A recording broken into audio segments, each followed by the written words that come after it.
the Bliss Business Podcast, the show about empathy, connection, and consciousness in business. Today's episode is brought to you by Zero Company, your paid search, social media, and programmatic ad experts. Hello and welcome to the show. I'm Stephen Sakach, and we have Tullio, Siragusa, and Maher with us. In today's episode, we're really going to be one part tech conference and one part existential coffeehouse debate as we embark on a quest to uncover whether something artificial can make us more authentic. Today, we ask the question, can artificial intelligence make us more real? The world is changing fast. AI is about to take everything to a new level real quick. Tullio and Ash, are people ready for it? Tullio, yes, no, maybe? You know, it's kind of like that game, when we played hide and seek and the person was like, ready or not, here I come. That's kind of the way it is. Ash? I'd say partially ready. And the reason why I say that is like the pace of change is unprecedented. So and while there's excitement, there's also a significant need for adaptation and understanding. So we're getting there, but when I say that's where the partial comes in. But no, I think a lot of people still like a deer with headlights. Yeah, and I don't think people are really feeling it quite yet. Last year, there were 4,200 job reductions that said AI was the reason for the job reduction. Ultimately, that's not a lot yet. And people are able to quickly find new jobs because, we're reinvesting a lot of money in AI as well. And so there's a lot of growth opportunities going on. But there are breakthroughs, I think, every week. And some of these are really mind-blowing. So what if I told you, the listener, that I'm not real? That I'm an artificial intelligence bot? What if I told you that Tullio and Ash weren't real? They've been AI bots the whole time. For some of you might be saying, yeah, that actually, explains a lot. But they are real and they're not bots. I'm real. I'm not an artificial intelligence bot either. But at some point real soon, the fact is you just won't be able to really tell the difference. Right now there are podcasts being done by AI.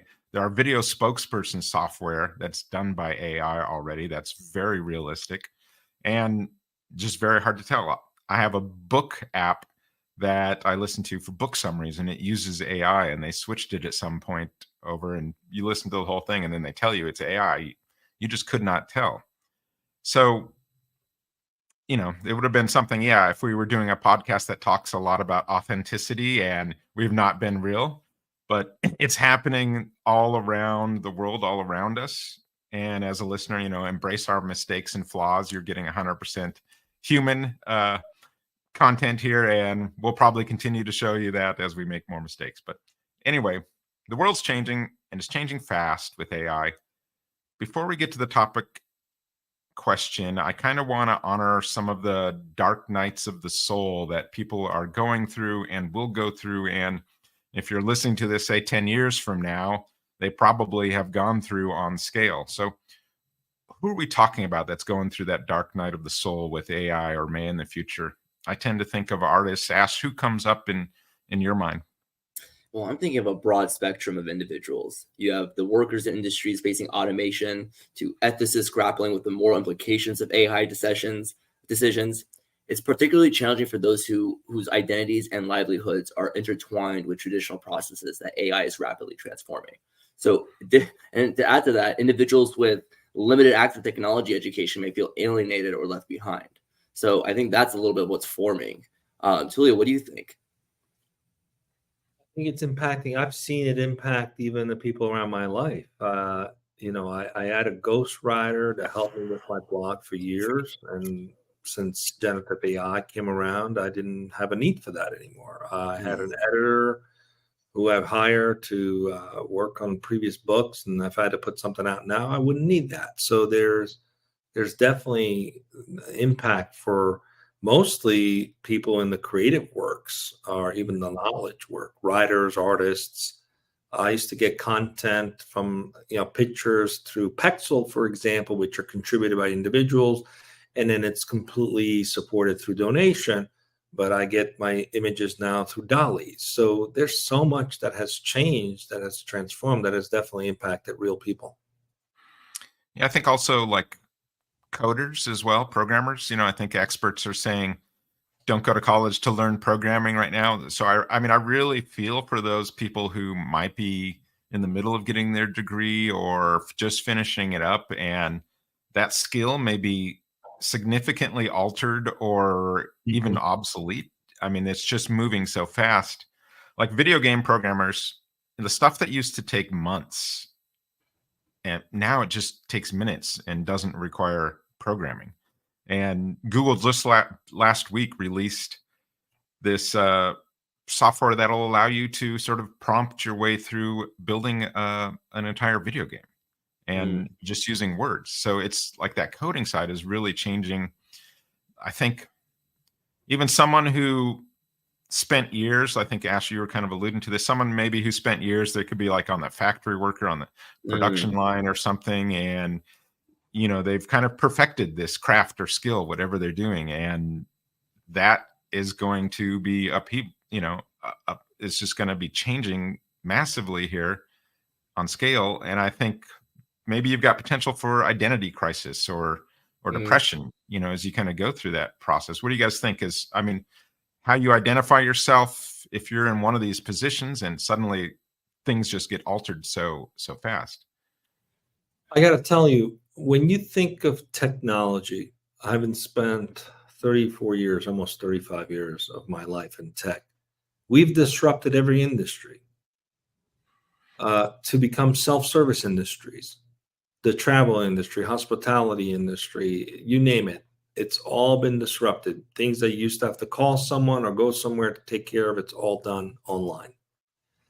But for the first time, generative AI is disrupting the technology industry. It's disrupting itself because, to your point, you have companies that have armies of developers worldwide working on code. It's only a matter of time. It's already happening where I don't need that. I can just talk to a machine and walk it through what I needed to build. And maybe I'll still need some engineers to QA and make sure it's all working correctly or architected correctly. But what's going to happen to these thousands of individuals? You know, there's going to be a major shift in transformation on how AI automates. And it's a continuous movement towards this idea of self-service, which to a certain degree, you know, Peppers and Rogers in the 80s were talking about the one-to-one relationship with consumers. That was like the nirvana of everything.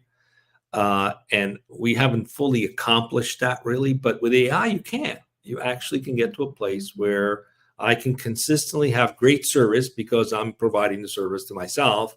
And now I have tools that allows me to do that in a more effective way and even more accurate way. So, you know, I don't think we've even begun to touch the surface of the dramatic transformation and impact this is going to have on one of the most high growing industries of all time, the tech industry. That's probably going to be the one that's mostly impacted. How? I don't know yet. You know, some of that will shift towards AI development, robotics, and other things. Some of that will decide to do something else, but it all remains to be seen for sure. In our business, Ash, you're familiar with, like, to some extent, AI when dealing with numbers and algorithms, right? And analyzing stuff. And that's really kind of been that first sort of wave that's been around for, I don't know how many years, you know, 5, 6, 7, 8. I don't know. It's been a while, and it's getting better and better. But, you know, in our business, we're very fluid. We're always adapting with the latest that comes along. So Ash, you have experience on that side of things, but, you know, that's generative AI. It's new. So that just that's what Tullio's talking about, I think, is that is what's really changing the field. It is. And I think still to this day, and I hold of this opinion that the number one trait, the success trait one should have is the ability to adapt. I think the challenge that everyone's running into is their speed at which they're adapting and taking this as, hey, this is the new thing, right? They're adopting. The speed at which people are adopting is a little slower. Those who adapt are able to pick up and integrate this into their lives and 10x it. But I want to throw a little bit of wrench into this conversation. You know, one of the concerns I've had with generative AI is the fact that, one, I could be an early adopter, could make this a part of my life. But I've found that some of my hard skills, or not hard skills, or maybe my soft skills, maybe something as simple as email writing, if I rely solely on AI to accomplish those tasks, what if, God forbid, one day the AI disappears? What if there's an issue and now you look back and you feel like, your clothes came off and you're running around naked, because the skills that you've had, that you've harnessed over the years, slowly start to digress as you rely on something that is people are still trying to understand. So I think there's a little bit of a balancing act of that. There are people who are like, well, why am I going to go ahead and invest my years of cultivating this one talent if, God forbid, this technology doesn't pull through, and now I'm going to lose all of that skill or craftsmanship that I've gained over the years. I can imagine that could be a hiccup as to why people are slowly adapting to this. But I will say this, regardless if that happens or not, this is the phase that we're in. And if you're able to adapt in this environment, you'll be able to see some yield come in. But I think that's the push. It's like, is this really the new world we're living in? And people are still, it's too surreal, I think. Yeah, I think that's what we're facing. I think for the next generation, they're going to start living with it. So right now, we're going through this generative AI wave right now, which I really think there's a first wave of generative AI, and we're in that right now and maybe starting to finish that. And there's this wave behind it, I think, that is coming, that's going to be bigger and more disruptive as you develop tools that can do multiple things, or AI agents that can do this, that, and this another thing. And you can just send off these things that are, multiple agent AI is really going to take everything to the next level. And yeah, there's going to be stuff in there mix that are like robotics. We're already starting to see, right? Like with BMW is right now, they're introducing robots onto the production line that are this generative AI sort of thinking robot that, can walk around and do stuff, that is normally maybe dangerous or repetitive, that kind of work. But, I brought that up just because the workforce is changing, and it's going to be changing. But at some point, this is just going to be a part of people's lives. Like the younger people, like we had the phone introduced in our lives, but some people have just grown up always having that cell phone in their hands. So some people now, they're probably going to be growing up with always having that AI, and to your point, Ash, maybe this muscle or something that they haven't used or haven't developed. It's just going to change things. So do you think, is the next generation going to prefer dealing with AI? What do you think, Ash? Likely, yes. And I think it's going to be solely for the sake of efficiency and availability. But their preference, however, hinges on how seamlessly and empathetically AI is integrated into their daily life and services. So I think the key is really creating, if there could be AI systems created that augment human interaction rather than replacing them. If AI emphasizes the role as a tool for enhancing human experience, then yes, I see it being adopted. But in the short term, or at least at the surface level, its availability and its ability to make tasks more efficient, knowing that younger generation wants things a lot faster, likely yes, they are going to be adopting it and becoming very comfortable with it. I think once we become more aware, though, we're going to look for more empathy and how this fits into our lives and how we can make the interaction with AI more human than making it a task doer for us. When you think about, you made an interesting observation about the phone, right? If we think back before cell phones, I probably remember over 100 phone numbers. Now, besides my own, I only remember another. Like I'd have to look it up. Like I don't remember any numbers. And the newer generation don't even use their phones. They're on Snapchat. Like they don't even have a phone number to worry about. So there is changes that are happening. And the hardest for those who held on to the bias that I invested so much time learning 100 numbers. Now I forgot them. But nobody cares that you don't remember the phone numbers, right? Except for the person that lost that skill, which was not really that important anyway, because it's a lot easier to just use your phone now. But so I think it's going to force us to rethink what is actually really important, the method or the outcome we're trying to achieve. And to a certain degree, AI is facilitating a faster outcome, a more efficient outcome, a more accurate outcome. But the how is dramatically changing. And we're tied to how we did it for whatever reason. And the newer generation doesn't know it, just like the newer generation isn't aware of cassette tapes or LP records or CDs for that matter. But we've seen that whole evolution. So I think the biggest challenge is going to be with the previous generation adapting and just letting go, which to a certain degree can also help us to be more real, going back to the topic, to be more sensitive to the changing times. And the way it's happening now, it's so much faster that you don't have the time to hold on and fight it off. You have to adapt very quickly. So to a certain degree, I think it's going to help us become more adaptable as human beings. To some that might be a positive, to some others that might not be. I think that's actually a positive, but remains to be seen. Yeah, the thing about, you mentioned like texting and Snapchat, somehow too, that's also can be a little more disconnecting in a way. Like you're just getting a little bit further from that face-to-face contact. And now I kind of wonder too with AI. I mean, AI isn't going to judge people. Like if you go to the store, you might get some snark or something like that, or some sort of dealing with customer service is going to be a hassle. Well, AI is not going to do that. So whatever insecurity people may have, AI is not going to judge them. So I think people, to some extent, may start preferring it. There's a lot of anxiety in the world, and I think AI is just, in these customer service type situations, it's going to drop the bullshit, right? It's just going to be like, it's going to be empathetic in a way, and it's going to know how to deal at a high level. And at some point, this, in the business world, this is going to be a differentiator, right? I think we're seeing, there's some studies out. So we're seeing like in healthcare, like bedside manner being studied with AI, and people actually preferring the AI over like the doctor and that kind of interaction. That's an AI, and bedside manner is essentially mimicking a customer service type of thing. So, there are already people starting to prefer this, and just the first few tastes of when it's done decent, maybe not even great.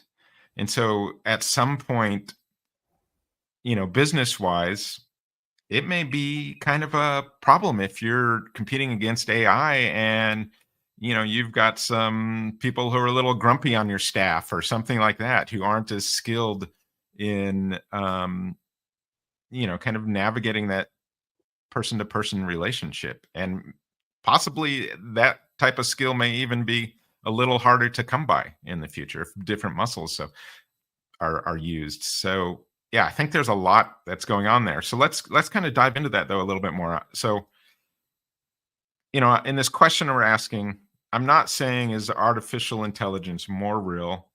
We've kind of pointed out that in some instances you're going to be tricked. You won't even be able to know.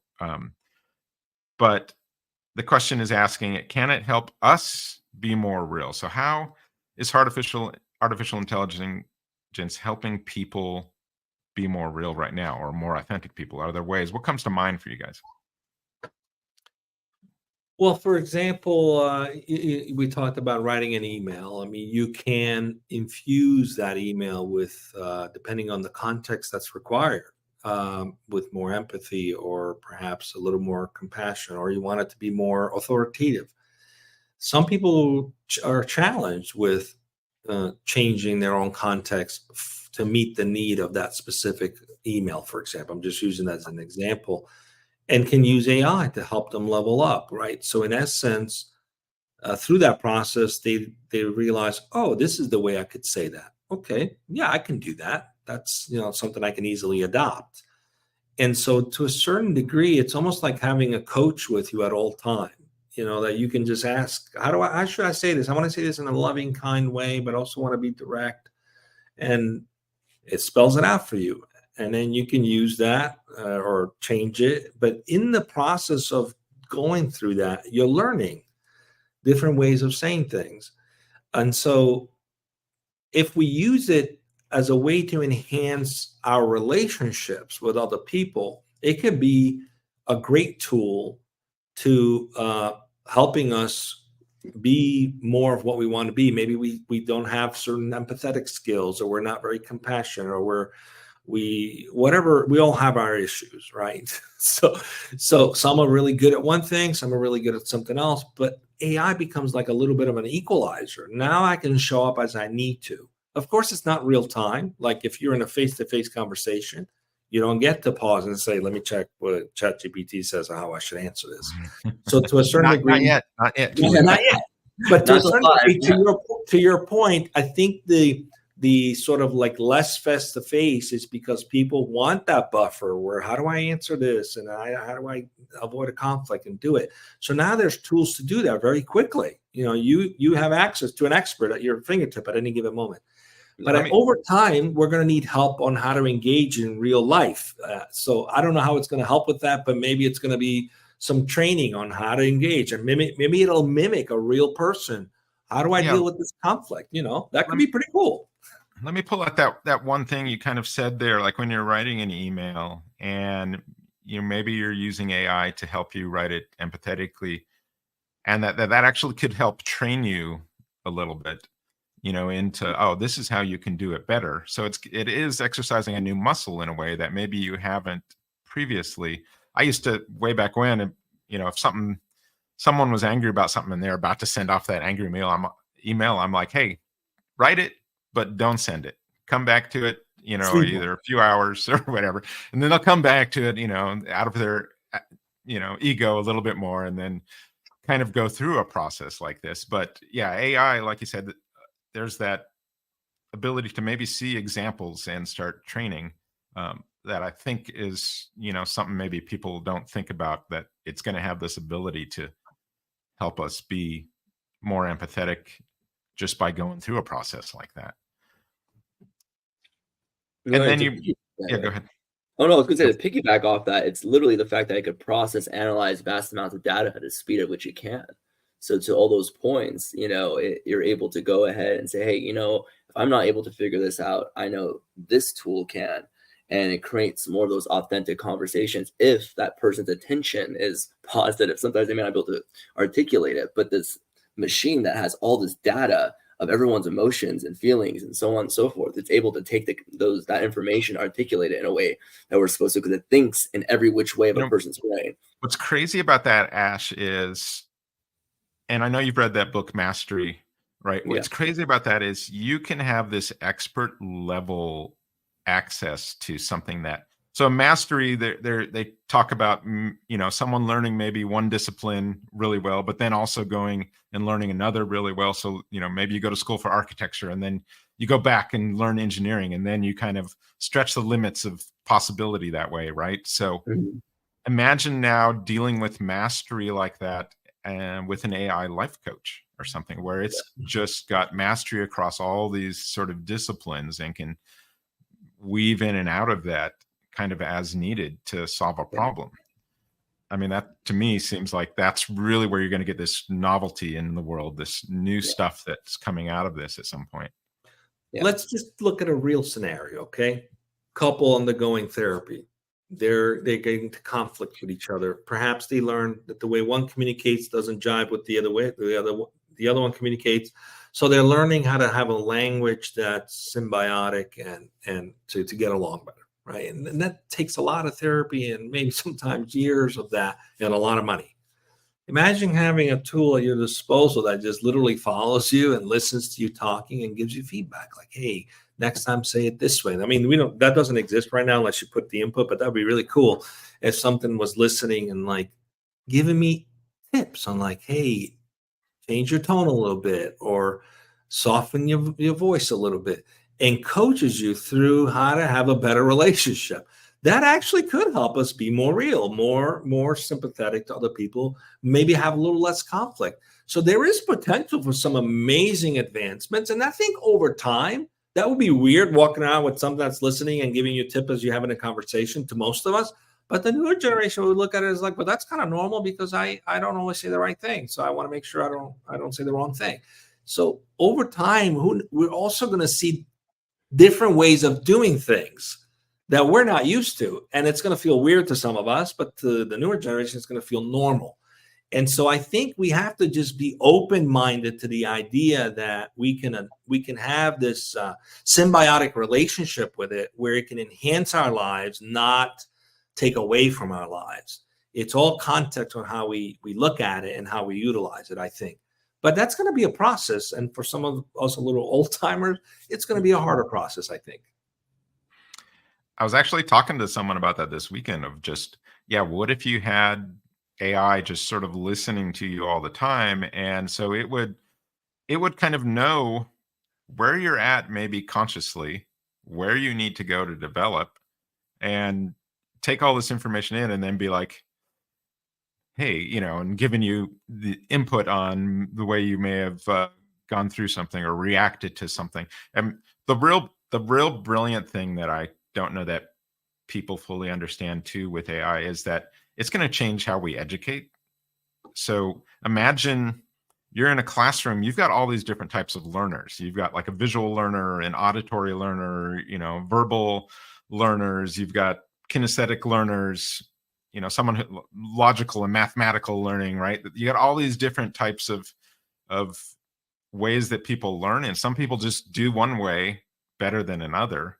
And so AI will be able to personalize that to be like, okay, this person really understands things when I approach it from this specific, visual sort of teaching method. And so it's going to customize it to every person. You could be teaching the same lesson, to everyone, but you've got all these people just taking it in different ways. But if you have AI as like a tutor or something, like this co-pilot next to you that says, okay, now let's do an exercise or something, and it knows exactly how you learn. I think that's just going to it's going to elevate how we teach, and and the whole educational process. I think that's such a beautiful example of also the idea that we have to be open to changing how the whole educational system is set up, because I can do that more effectively on my own time at home. I don't need to be in a classroom to do that. I don't need to be in a traditional educational model to do that more effectively. In fact, it'd be more effective if I was just me and the machine or virtual tutor, et cetera, just working through it. And then I can apply some of the skills I learned in a real setting for more tangible things.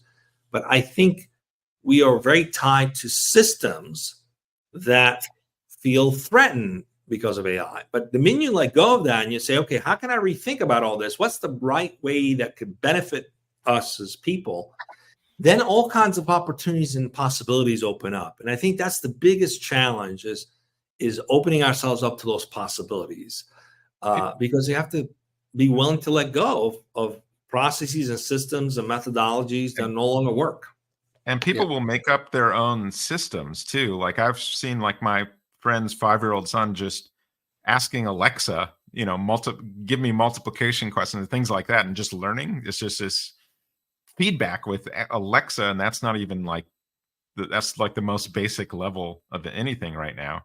And it's going on for like half an hour of this, making up their own sort of way of getting through the world and learning. It's kind of, and that it's kind of mind blowing on just how it's going to flow, because it's going to flow organically. And, there's going to be these restrictions like you're talking about, but I think it's still going to find a way through and around all that. So let's flip it a little bit. So we talked a little bit about how artificial intelligence can make us more real and work on our own flaws and things like that, and help us become more caring, empathetic humans. What about how it can make people more fake? Let's get into that. I saw this Singles in America study conducted annually by Match and the Kinsey Institute at Indiana University, and they found that American singles use AI tools to improve their chances of finding a match, primarily by writing dating profiles and initial messages. So 32% reported better matches and faster connections. But what do you think about that? I've just been communicating with someone, and then all of a sudden in real life, wait, the rug's been pulled out of me. Where's that caring, empathetic person that I was talking with? What do you guys think about, that's a scary thing. And Tullio, I'd like to hear your feedback on this. The echo chambers that are being created, right? They're placing you around people who they think are just like you based on algorithm and AI. And sure, you might match with the person faster, but I think the beauty of life is learning from all types of different experiences. So this echo chamber is being created by AI. I can only imagine how much tighter it's going to be. Tullio, what do you think about that? Well, that's kind of like the idea of the online dating thing. It's the same concept of putting a 20-year-old a picture that's 20 years old Right. and then showing up on a date. And it's like, who are you? It's like that picture was me 20 years ago. So it's like, at some point people will start to challenge how much of this is aspirational versus real. But that's where I think ethical guardrail, I think, are going to be important. And that's a tricky one, because who decides what is ethical and who decides what is not, right? But there has to be some, I believe, guardrails to protect people from taking advantage of a situation to portray something that they're not. And I don't know what they'll develop. Maybe there's some kind of a validation or certification or some kind of a stamp that says this is actually a legitimate person. But AI can enable that. I mean, it can actually maybe create a profile where it challenges you, asks you questions, and then validates your true personality against what you're writing. It might come back and say, this doesn't sound like you. How about making this a little bit more real? That's you. We can say this in a way that's still you. And then through that process, maybe you'll learn how to say things differently too. So again, it all comes down to having responsibility and ethical responsibility towards how we use AI. And if people can't, self-govern that, then those companies would do well to create some kind of guardrails that can protect the rest of the users in a way that enhances the community and not take away from it. So there's going to be some definitely investment to do that are going to be needed, I think. I'm saying dating's already hard enough. Can you imagine someone telling you everything you want to hear, and now you're questioning whether that's an AI or if it's that person? That's crazy. It's just another filter as a human that you have to bypass. And yet the AI can enable me to actually test the user to see who they really are. So more than ever, I can actually create a genuine, authentic version of that user better than ever before, so that it's not going to be misrepresented. And the companies that will do that will probably outwin those who don't, because you're going to levitate to it. We're using the online dating. You're going to levitate to a company that's adopted that because you feel like you're going to genuinely meet people that are real. So there's ways to use it to be competitive too, if you adopt it correctly, to make it more genuine. And that's a great point. The adoption correctly, because if you don't adopt it correctly, then you're killing authenticity.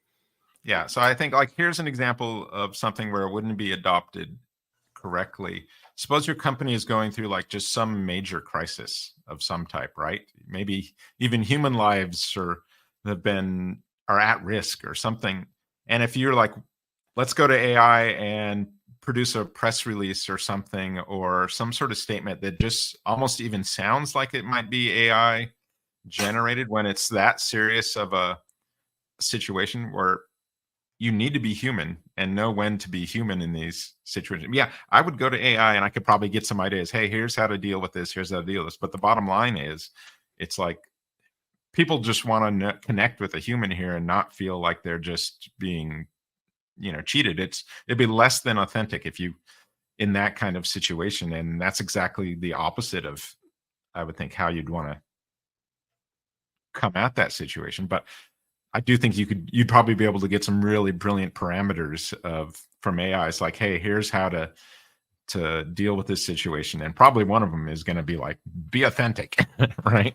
So I think we kind of just invented a new dating app while we were talking here today. That's got a lot of potential for those who might be listening, but you're right. How it gets used can either enhance the quality of relationships, because at the end of the day, whatever business we're in, it's all about people. And so either I can enhance how I represent myself and support people, or I can create a model that it's all about me as the business maximizing my revenues and profits. But there'll be a cost to that. Eventually, people will see through the lie and move to the company that's going to be more authentic. So it's, those who are adopting it now can use it to be more authentic, to be more human, and even at some point have it used to tell you, what, this is not the time to write this with AI. Go have the conference or the call in person, because what they want to hear is a human touch, not some highly contrived damage control message. Yeah, no, I agree. So any last thoughts before we wrap up here? I just want to piggyback and put a bow on everything that Tullio just said, I think it's the key is really learning how to navigate this evolving landscape with empathy, ethics, and a commitment to leveraging AI for enhancing connection rather than diminishing it. And if you're not approaching it with empathy and ethics and that intention, then you can actually diminish authenticity and human connection. But if you go into it with empathy in your heart, I think you could use AI to build more authentic connection. And to Tullio's point, I think he just listed $1 billion idea that anyone who's listening to this could run with. You could probably change the world. Yeah, and I think intention there is really key. I think, again, I always say this: give people a little more grace. Sometimes, they may be trying to do the right thing, and maybe not quite doing it the way that you hope they would. But if their intention's there and their heart is there, give them a little more grace. Yeah. So let's wrap this up real quick here. So we talked about, there's probably going to be some dark nights of the soul for people as we, move through this generative AI wave that's started and bigger ones that are coming. We've talked about how we think, education, healthcare, therapy, all those areas really are areas that can help you become more real, more authentic, right? Where you're learning, and AI is going to be super powerful in that process. And we talked about too, I thought another good point Tullio made earlier was just seeing, interacting with AI, and it's giving you maybe, hey, here's an empathetic, response, a way to build love into this. And just seeing the examples that you're probably going to start learning from that and becoming more empathetic and hopefully more loving as part of just this exercise, right? It's almost an exercise I can just see in the future. So let's jump on to the next podcast here, where we're going to embark on a very difficult mission. That is how to define your company's purpose and live by it. We'll be decoding the hieroglyphics in your mission statements and diving into the abyss of corporate soul searching. Question: does your company mission or purpose sound like someone created it by throwing darts at one of those corporate buzzword bingo cards? Let's talk about it next time on the next Bliss Business Podcast.